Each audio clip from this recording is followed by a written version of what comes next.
on, big brother. I've met babies before. I expect meeting this one will be any different.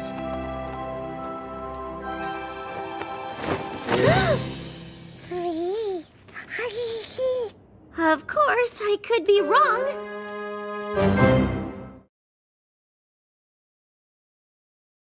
The birth of an alicorn is something Equestria has never seen. It is beyond even our understanding.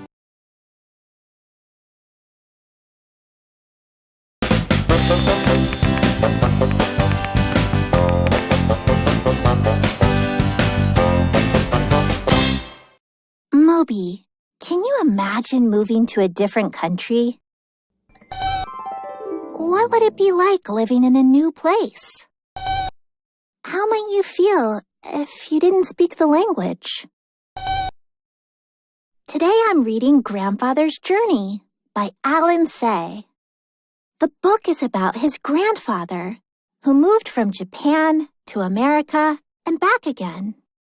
The story describes the excitement and sadness he felt about moving. Many of Alan Say's books are based on his family and his own experiences. Good question, Moby. What was Alan Say like when he was growing up? Alan Say was born in 1937 in Yokohama, Japan. Growing up, he loved comic books and even read them aloud to kids in his neighborhood. Soon he started creating his own comics. A cartoonist is a person who draws cartoons, comics, and other pictures that go along with words. Alan wanted to be a cartoonist when he grew up. When he was 12 years old, Alan went to school far away from home. Even though he was just a kid, he lived by himself in his own apartment, and he loved it. One of Alan's heroes was a cartoonist named Noro Shinpei. His comics were filled with wild animals, dinosaurs, and scary monsters. The drawings were really exciting. Alan learned that Shinpei worked nearby, so he went to visit. A mentor is a person who teaches and helps someone and gives them advice. Alan hoped that Shinpei would become his mentor. Shinpei asked, "Why do you want to become a cartoonist?" Alan answered, "Drawing is all I want to do, sir." That was the answer Shinpei wanted to hear. He began teaching Alan how to draw and paint. When Alan was 15, he and his family moved to America, just like his grandfather had done many years ago. He was sad to leave his mentor, but he was excited to move to a different country.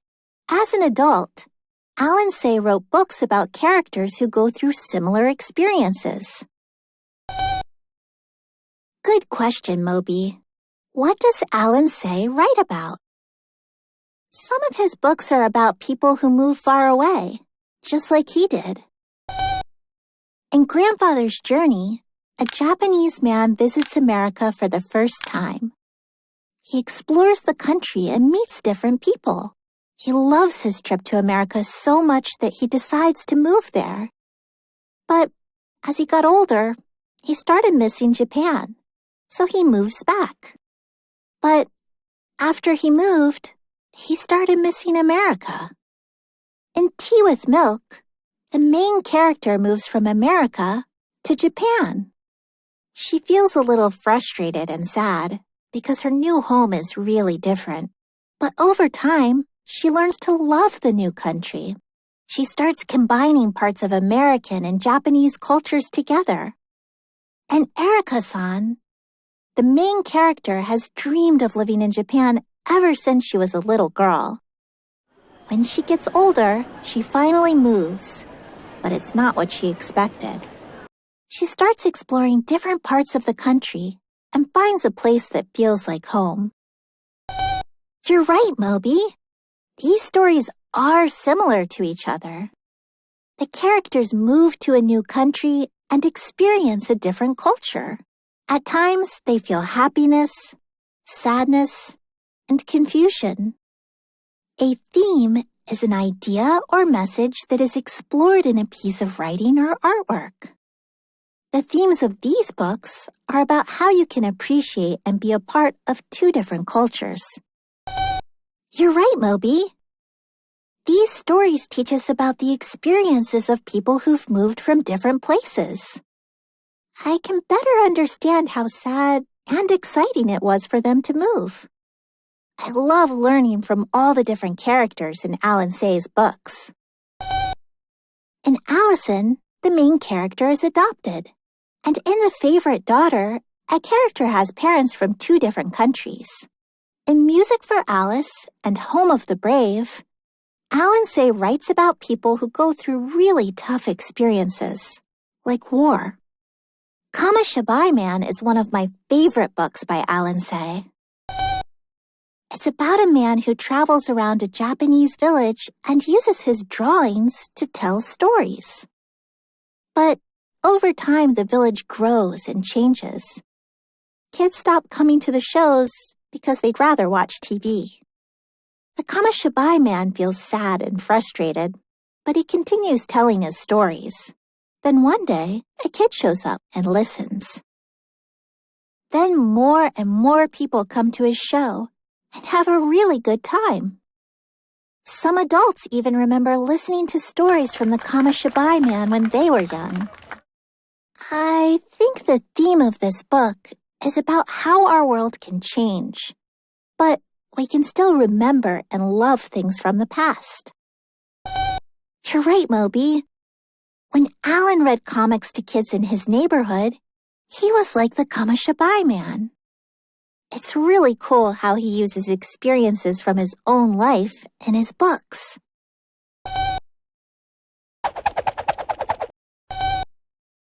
You wrote a book about your own life?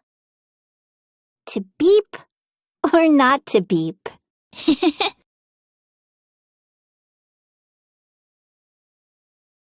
What's an author's favorite state?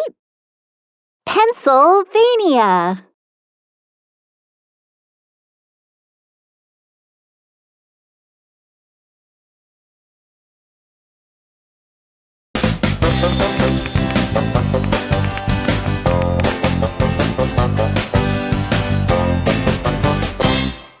What's a pirate's favorite subject?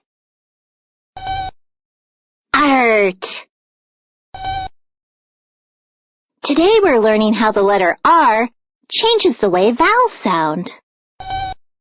Remember, the letters A, E, I, O, and U are all vowels. Sometimes the letter Y is a vowel too. The way a vowel sounds depends on the other letters in the word. Well, the word cat has a short A sound, and the word cane has a long A sound. Now listen to the word cart. It has a different A sound. Cart. That's because of the R that follows the vowel. We call it a bossy R because it bosses the vowel it follows and it changes its sound. How does the bossy R change the sound of A? The word bat has a short A sound. The word table has a long A sound. The word bark has a different vowel sound. Bark. The A changes its sound because of the R that follows it. The bossy R strikes again. What happens when you turn off the lights? It gets dark. Where does Old MacDonald live? On a farm. What's an ocean animal with sharp teeth? A shark. Let's explore more words. How does the bossy R change the sound of E? The word nest has a short E sound. The word bee has a long E sound. Now listen to the word herd. It has a different vowel sound. Herd. The E changes sound because the R follows it. The bossy R strikes again. Who's Mia? My sister. What gets on our hands when we touch icky things? Germs. What tool helps you reach high things? A ladder. Are you ready for some more words, Moby? How does the bossy R change the sound of I? The word king has a short I sound. The word pie has a long I sound. Now listen to the word girl. It has a different vowel sound. Girl. The bossy R strikes again. What is Tasha wearing? A shirt and a skirt. What animal has feathers and wings? A bird. Let's explore more words, Moby. How does the bossy R change the sound of O? The word log has a short O sound. The word toad has a long O sound. Now listen to the word storm. It has a different vowel sound. Storm. The bossy R strikes again. What do you use to eat pasta? A fork. What animal can you ride? A horse. What does a rhino have on its head? A horn. Let's keep exploring words. How does the bossy R change the sound of U? The word cub has a short U sound. If you add an E to the end, you make the word cube, which has a long U sound. Now listen to the word curb. It has a different vowel sound. Curb. The bossy R strikes again. What animal moves slowly and has a shell? A turtle. What can you do at the beach? Surf.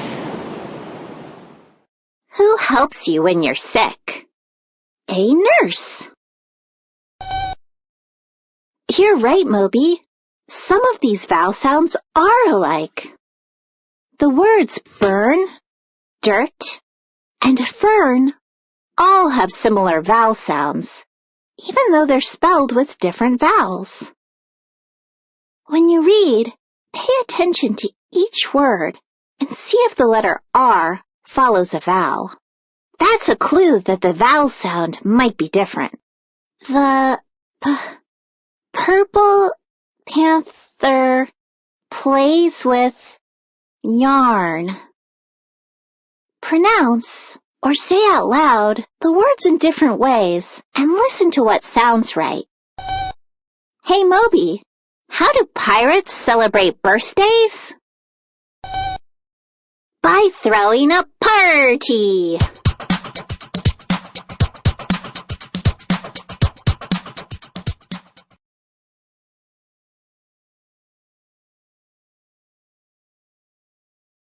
What do they call mail in Washington, D.C.? Capital letters.